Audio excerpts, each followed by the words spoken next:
నేను కూడా చెప్తున్నాను, రూపాయి తీసుకున్నాను, సంపూర్ణ జీతం తీసుకుంటాను ఎమ్మెల్యేకి.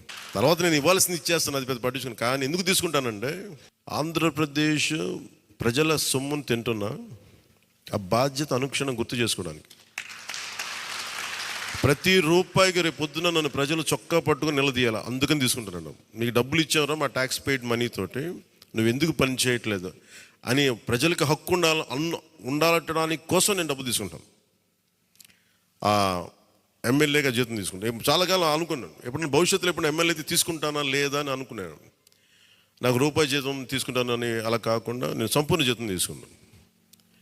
కానీ ఇవ్వడం కూడా దానికి కొన్ని వెయ్యింతలు ఇచ్చేస్తాను బయటికి, అది వేరే విషయం, అది కూడా చెప్తాను.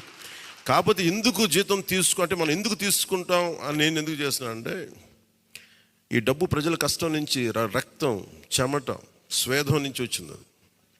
అది ఆ డబ్బు ముట్టుకున్నప్పుడు నాకు